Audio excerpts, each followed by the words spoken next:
Halo semuanya, perkenalkan saya Madalena Aulia dengan NIM. Pada kesempatan kali ini saya akan membahas analisis artikel yang berjudul Difusi Inovasi Program iHeart pada Puskesmas Kalijudan Surabaya, karya Anggraini Sapira Putri. Artikel ini akan membahas implementasi program iHeart yang dikembangkan pemerintah kota Surabaya untuk mengatasi permasalahan antrian panjang, mempercepat proses pendaftaran pasien, serta meningkatkan efisiensi pelayanan kesehatan. Penelitian ini menggunakan pendekatan kualitatif deskriptif melalui wawancara serta dokumentasi dengan fokus pada proses difusi inovasi program iHeart di Puskesmas Kalijudan.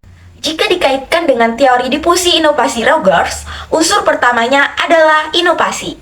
Dalam penelitian ini, iHeart merupakan inovasi layanan publik berbasis teknologi yang menawarkan cara baru dalam mengakses pelayanan kesehatan. Dari hasil penelitian terlihat bahwa proses implementation atau penciptaan inovasi berjalan cukup baik. Bahkan program ini didukung oleh berbagai instansi pemerintahan dan tentunya memiliki fitur yang memudahkan pelayanan kesehatan pada masyarakat. Tapi di samping itu, keberhasilan suatu inovasi tidak hanya ditentukan oleh kualitas teknologinya. Tapi unsur keduanya yaitu saluran komunikasi justru menjadi titik lemah dalam penelitian ini. Proses sosialisasi hanya dilakukan melalui pembagian printout kepada pasien yang datang ke puskesmas. Tapi menurut analisis saya, strategi ini terlalu sederhana dan kurang efektif. Kenapa? Karena tidak mampu menjangkau seluruh masyarakat. Karena itu, Rogers menjelaskan bahwa pada tahap awal difusi diperlukan saluran komunikasi yang mampu membangun pengetahuan masyarakat secara luas. Sedangkan pada tahap persuasi diperlukan komunikasi antar personal yang melibatkan pihak yang dipercaya masyarakat. Unsur ketiga adalah sistem sosial. Sistem sosial dalam penelitian ini adalah masyarakat pengguna layanan kesehatan di wilayah Kalijudan. Penelitian menemukan bahwa rendahnya literasi teknologi, keterbatasan akses internet, serta kebiasaan menggunakan sistem manual menjadi hambatan utama dalam adopsi iHeart. Saya setuju dengan temuan ini, karena hingga saat ini kesenjangan literasi digital masih menjadi tantangan besar dalam berbagai program layanan publik berbasis teknologi di Indonesia. Meskipun demikian, saya memiliki catatan kritis terhadap artikel ini. Pertama, penelitian menyimpulkan bahwa masyarakat kurang memiliki keinginan untuk berubah.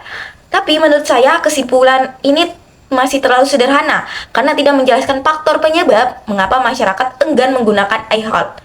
Faktor-faktor seperti kemudahan penggunaan aplikasi, kepercayaan terhadap sistem digital pemerintah, manfaat yang dirasakan pengguna, serta dukungan lingkungan sosial belum dianalisis secara mendalam.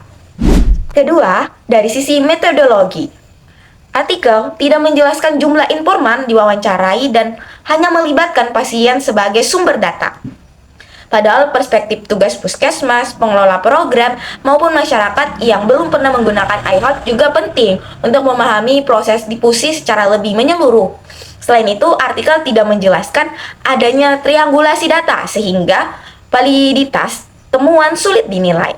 Berdasarkan hasil analisis, saya menyimpulkan bahwa kegagalan adopsi iHeart di Puskesmas Kalijudan bukan disebabkan oleh lemahnya inovasi, melainkan oleh proses difusi yang belum berjalan secara efektif. Inovasi yang baik harus didukung oleh saluran komunikasi yang tepat, pemahaman terhadap karakteristik sistem sosial, serta strategi pendampingan yang mampu membantu masyarakat beradaptasi dengan teknologi baru. Oleh karena itu, keberhasilan inovasi tidak hanya bergantung pada teknologi yang diciptakan, tetapi juga bagaimana inovasi tersebut diperkenalkan, dipahami, serta diterima oleh masyarakat. Baik, itu saja pemaparan hasil analisis saya terhadap artikel pada tugas partisipatif 10 ini. Semoga bermanfaat. Kalau kalian punya perspektif yang lain, tulis di kolom komentar ya. Sampai jumpa di tugas partisipatif selanjutnya.